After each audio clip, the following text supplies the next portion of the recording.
Tantor Audio, a division of Recorded Books, presents WASPs, The Splendors and Miseries of an American Aristocracy, by Michael Knox Beran. Narrated by David Marantz. Se tu segue tua stella, non pui fallire a gloriosa porto.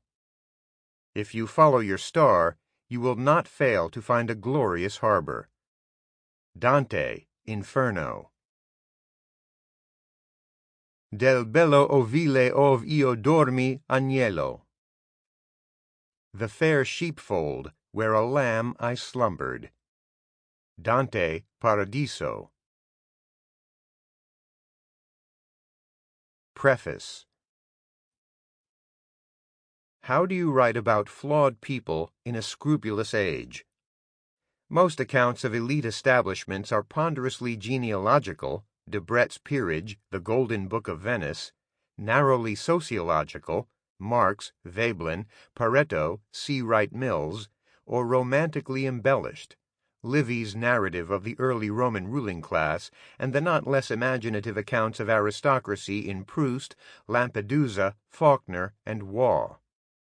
What is wanted is a history like that of the elites of old Israel in the Nevi'im or books of the prophets, which illuminates both the acts of the ruling personalities and their inspirations, the ends and purposes that incited them and made them a little mad.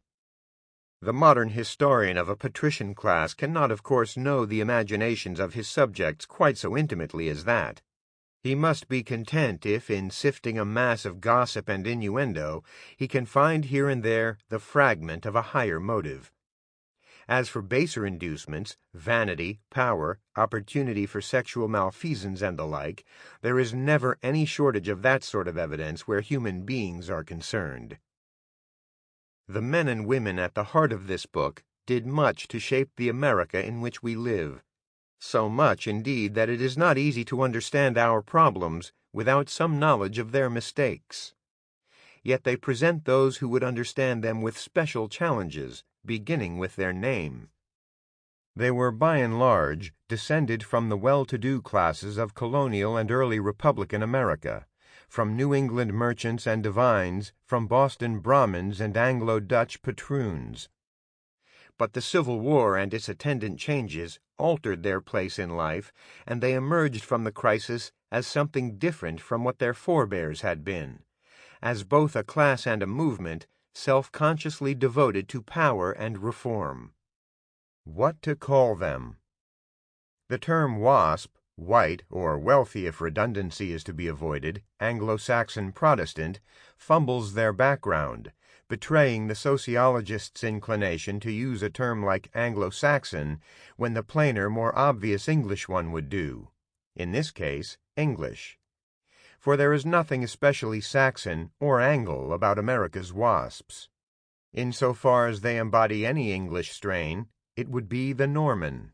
Like the Normans, the WASP oligarchs possessed a corrosive blood pride, one that they would only with difficulty reconcile with their sense of themselves as suffering idealists, groping their way through dark places in the hopes of glimpsing the stars. But in fact, WASPs were not an English but an American phenomenon, and it was not their English blood that particularly distinguished them, or, for that matter, their Protestant religion. A large number of Americans who were of English descent, who were communicants in a Protestant church, and who might even have been rich, were nevertheless not WASPs. On the other hand, people who were not of English extraction, or were only partially so, the Roosevelts, for example, and the Jameses, figure largely in the WASP story. For it was not blood or heredity, but a longing for completeness that distinguished the WASPs in their prime. The WASP's idea that we are, many of us, suffering under the burden of our unused potential, drowning in our own dammed-up powers, does not make up for the evils of their ascendancy, but it may perhaps repay study. Yet the acronym we have fixed upon them is, in its absurdity, faithful to the tragicomedy of this once formidable tribe, so nearly visionary and so decisively blind, Now that it has been reduced in stature, and its most significant contribution, the myth of regeneration it evolved, the fair sheepfold of which it dreamt, lost in a haze of dry martinis. 1. Twilight of the Wasps. Demon duri. Durable demons. Dante, Inferno. In 1950, photographers from Life magazine descended on the ranch outside Santa Barbara to shoot pictures of the Golden family. Francis Minturn Duke Sedgwick, heir to the Sedgwicks of Stockbridge, Massachusetts, had come to California from the East for the sake of his health, and on 3,000 or 4,000 acres of tableland at Corral de Cuati and later at Rancho La Laguna, he created a kingdom of his own, one in which he could raise his family in seclusion from the world. It was just paradise, his oldest child, Alice, who was known as Saucy, said. My parents owned the land from horizon to horizon in every direction. Imagine a situation like that where nobody entered who wasn't invited or hired. Her father was a figure of enchantment. He rode out each morning on Gazette, a dappled gray mare, or Flying Cloud, a pale strawberry roan, and was 4 hours in the saddle, herding his cattle. The thick, close-cropped hair, the strong, smooth-shaven jaw, the brilliant smile that blazed out of the dark tan, Francis Sedgwick was an extraordinary physical specimen. Yet the eyes, surprisingly in one so fair, were brown, and shone with an odd light, a glint of genius or mania. For Francis was no mere ranchero. Fuzzy, as his children called him, was in aspiration a Renaissance man. He painted, he sculpted, he even wrote fiction, and his little city-state on the Pacific seemed almost Greek in its beauty, suffused, Saucy said, with the light and feeling of the gods. Yet for all that, Fuzzy was cracked, a living exhibition of the corruption and decay of the WASP ideal. After breakfast, Saucy remembered, he would do his exercises by the pool in this little loincloth he wore. It wasn't a real jockstrap, but a neat little thing which looked more like a cotton bikini. He also did his writing there, sitting in the sun in this cotton bikini with a great big sombrero on his head. He was always nearly naked. Fuzzy was neither the first nor the last WASP to think himself a sun god, but he carried the fantasy beyond the bounds of propriety. He sent Saucy to the Branson School in Marin County, and when he came to visit her, the girls stood at the windows and stared at him. He was so beautiful. But they were soon disillusioned. Life might have been, as Saucy said, a cup her father was determined to drink to the dregs, but the life he desired was raffish and violent. He swaggered through it in oversized cowboy boots, and with his enormous thorax and the muscles of his arms and chest and abdomen, he seemed, his daughter thought, a priapic, almost strutting figure. A bridesmaid in the wedding of another of his daughters, Pamela, was on arriving at La Laguna, immediately ushered into the presence of this man, this father with his exaggerated views about human beauty. Nobody who wasn't beautiful was allowed to be around. He began by making comments about each of the bridesmaids, the length of our legs, the size of our bosoms. It was a stud farm, that house, with this great stallion parading around in as little as he could. We were the mares. He would choose a girl and invite her to his studio. It was sort of like the emperor selecting a Vestal Virgin. The bridesmaid shuddered as though at the recollection of a close escape from the Borgias. We all knew we'd better not go. We all thought that this was against the rules. An 18-year-old and a 50-year-old? No, no, no. The man was a fauve, a wild beast. There was something malsain, unhealthy about him. A Marquis de Sade undercurrent that 30 years later I can feel in my flesh right now. The way he looked at people. He undressed every woman he saw. His eyes, they would just become cold. Frances Sedgwick's seventh child, Edith Minturn, who was known as Weasel, Miss Wheedles, or simply Edie, was appalled by her father's predations. He would come strutting out in a little blue bikini like a peacock, Pamela's bridesmaid remembered, to flirt with the schoolgirls.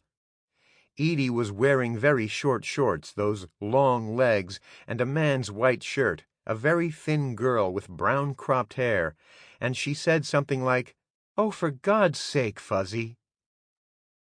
She was 11 or 12 at the time, so thin, and suddenly she zipped off, just like that.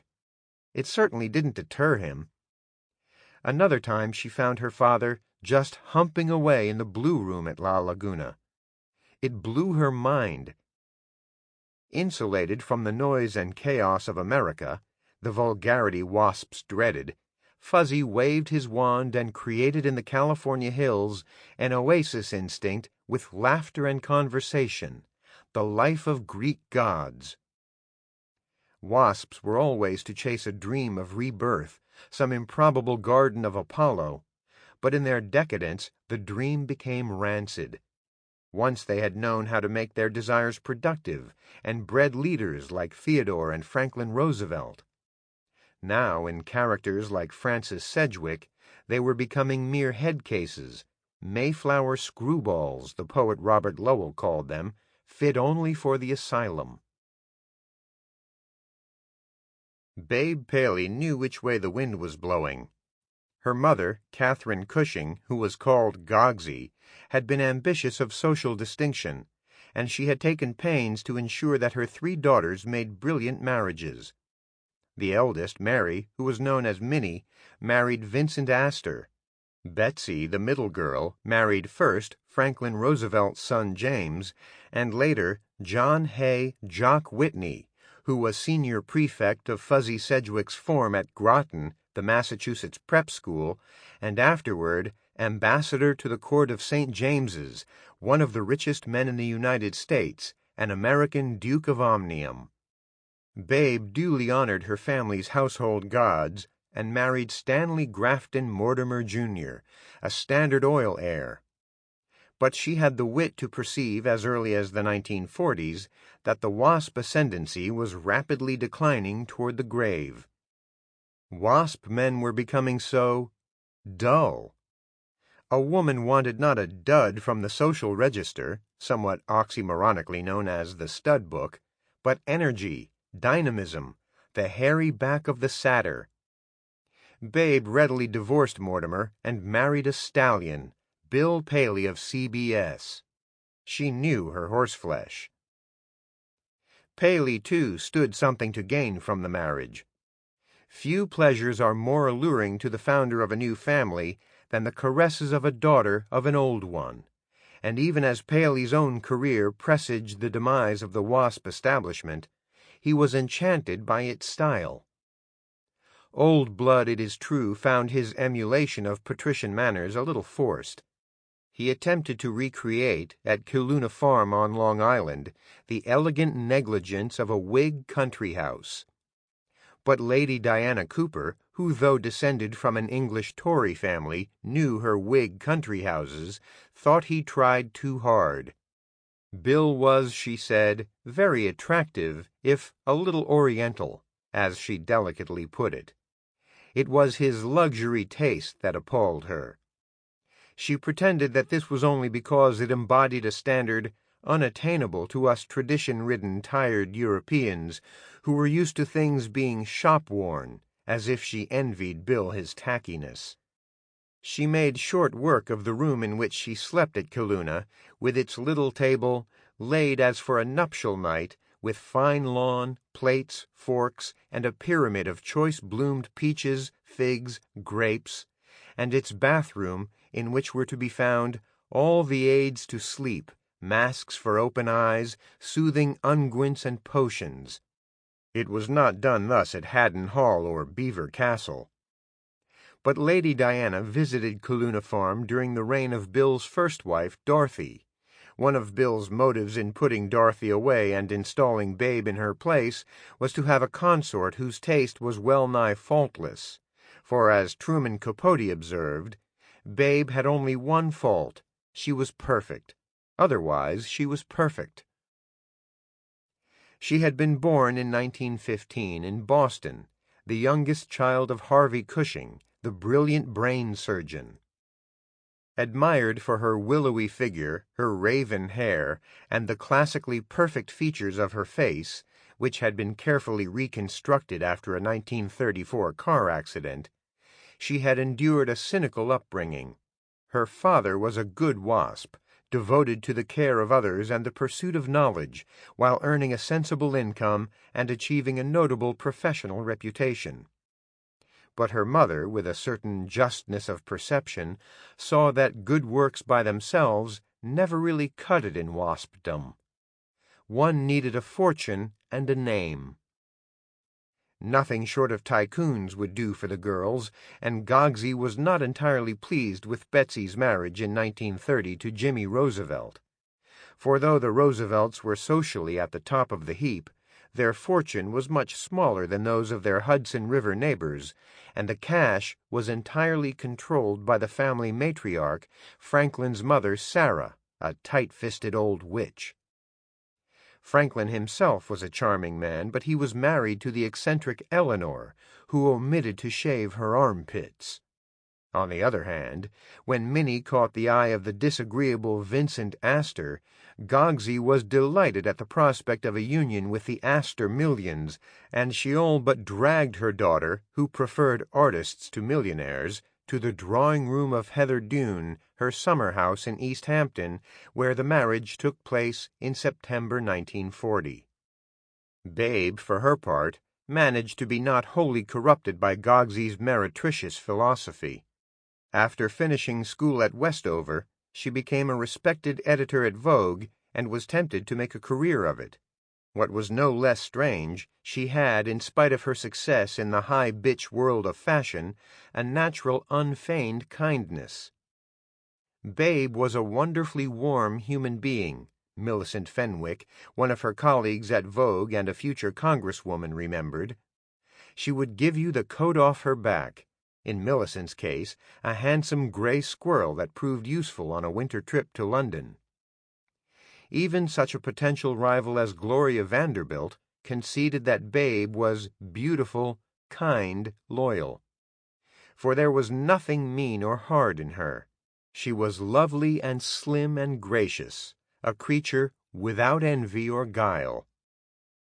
What Babe had, besides decency, was the WASP desire to rise above the Yankee passion for utility, to overcome the antipathy to graces that make life bearable.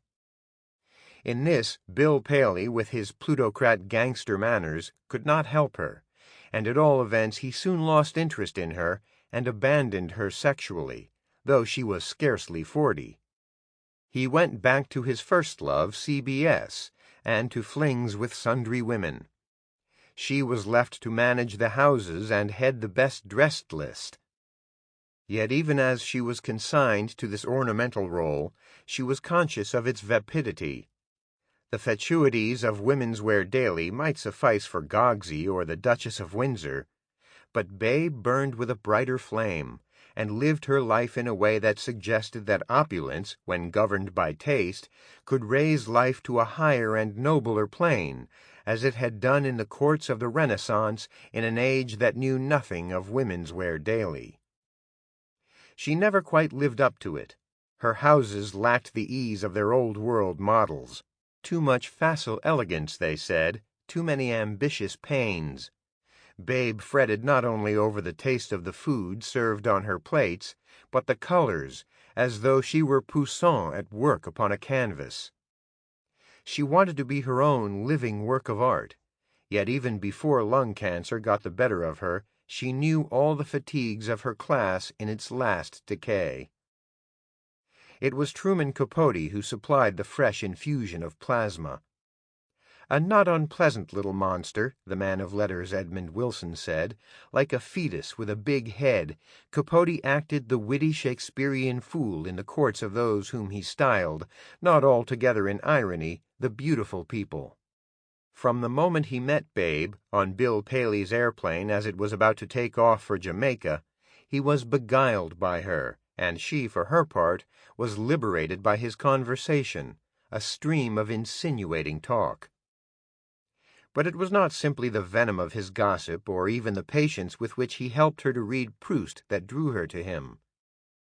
The strange androgynous creature with the campy, high-pitched southern whine, punctuated by shrieks and giggles, renewed her faith in herself.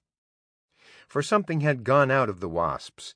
They had lost the tranquil confidence of their forebears, the easy mastery that characterized the Roosevelts in statecraft and Edith Wharton and Nanny Cabot Lodge in style.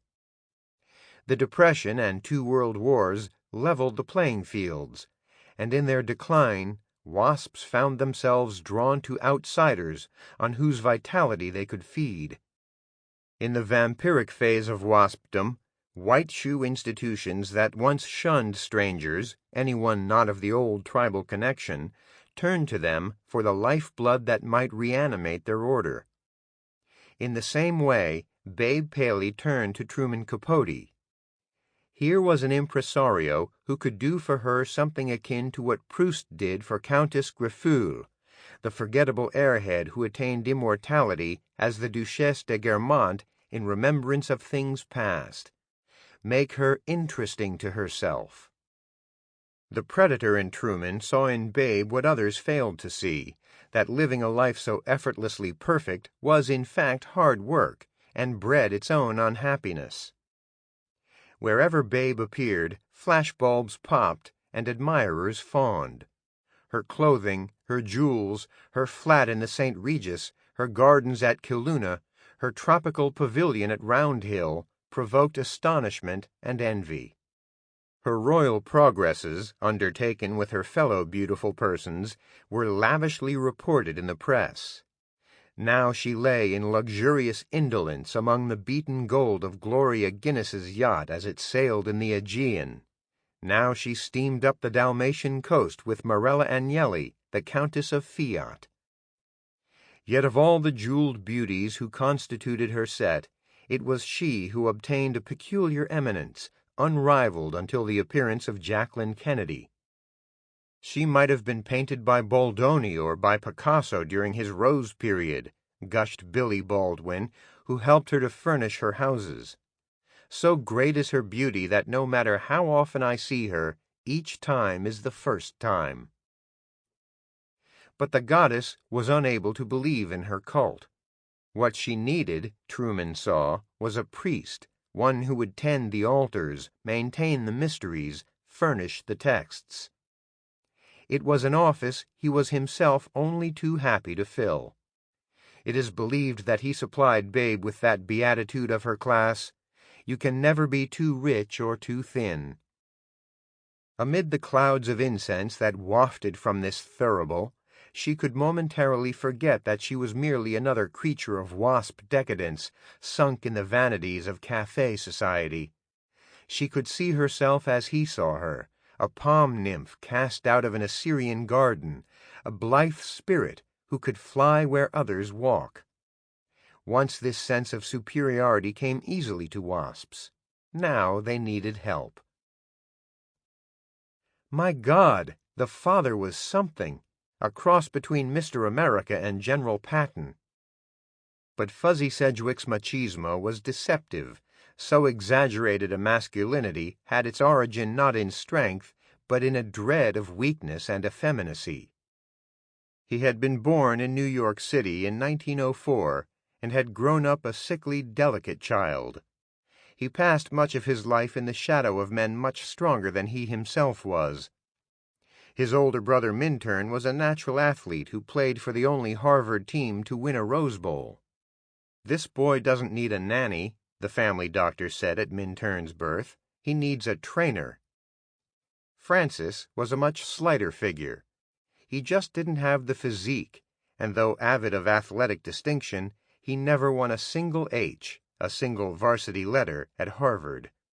It was Minturn who was given the nickname Duke by his schoolmates. Francis, 5 years younger, acquired it as a hand-me-down, a courtesy title. Yet he clung to Duke for the rest of his life, even after Minturn told him bluntly that it was he who was the real Duke. "You," he said, "will always be Little Duke." At Groton, a tiny school in Massachusetts, Francis encountered in the headmaster Endicott Peabody a still more formidable figure of masculine strength. Coddy Peabody stood 6 feet tall and was hard as nails. "If you put your hand on his upper arm," one of his old boys said, "it felt like the branch of an oak tree." Theodore Roosevelt thought Coddy the most powerful personality he had ever encountered. "I don't think I ever met a man," the novelist Louis Auchincloss said, "who radiated such absolute authority." Franklin Roosevelt, too, fell under Peabody's sway, and cited his old schoolmaster as the greatest influence in his life after his parents. When, long after Roosevelt's school days were ended, Peabody came to the Oval Office to bid good-bye after a stay in the White House, the president, watching him go out the door, was heard to say, "You know, I'm still scared of him." Confronted with a figure so supercharged with manliness, Francis wilted. It was at Groton that he suffered the first of those nervous collapses that were to vex him throughout his life, and upon withdrawing from the school, he was sent to California to recover. The pattern repeated itself after Harvard and its most exclusive WASP habitat, the Porcellian Club. He had, before graduating, procured an introduction to the financier Clarence Dillon, who invited him to travel with him in Europe as part of an extended job interview. The prospect of a magnificent career opened up, and Dillon obtained for him a position in the London office of Lazard Frere, the banking house. But Francis broke down under the strain, and the spell of nervous prostration was the end, Minturn said, as far as his financial possibilities with the Dillon empire were concerned. A Groton schoolmate, Charlie DeForest, came to the rescue, offering the neurotic sufferer the sanctuary of Tilney Hall in the English countryside. There Francis renewed an acquaintance with Charlie's sister Alice, and he and Alice were soon engaged to be married. Once again Francis found himself in the shadow of a more competent man, this time Alice's father, the railroad bigwig Henry Wheeler DeForest. Francis took courses at Harvard Business School and tried to fit himself into the mold of a businessman like his future father-in-law, but again he fell to pieces. He retired to the Austin Riggs Center in Stockbridge, where he languished in a private room and was diagnosed with manic-depressive psychosis. Advised by his doctors to develop his artistic side, Francis, after his marriage to Alice freed him from money cares, chucked business to become a sculptor in New York. But his new vocation only heightened his fear that he was not a real man. In the world he knew the arts were suspect, a vocation for weaklings and fairies. I think he was ashamed not to be a banker like everyone else who took the Long Island Railroad into town, Saucy said. So he commuted into New York wearing a bowler hat and carrying an umbrella. When the butler drove him to the station each morning, he looked as though his destination were an office on Wall Street rather than an atelier on East 57th. California offered escape, a refuge from the WASP competitions of the East, and on land purchased with his father-in-law's money, Francis found the mastery that eluded him at Groton and Harvard and Lazard Frere. Here, with his gift for make-believe, he could build up his body and create the pleasure dome that haunted his imagination. An ideal world, Saucy called it, an Arcadia of sunlight, presided over by a golden figure clothed in white. The surface looked so good, she said, that it was only with difficulty that you saw the unseemliness that lurked beneath. Yet the Greek or Renaissance fantasy of Corral de Quati and Rancho La Laguna, warped though it was, had its origin in ideas that had long animated the class to which Francis Sedgwick belonged. After the Civil War, WASPs reinvented themselves, overcoming a tendency to weakness and breakdown in order to try to raise up a nation sunk in the corruption and crassness of the Gilded Age. They went in for political... Sample complete. Ready to continue?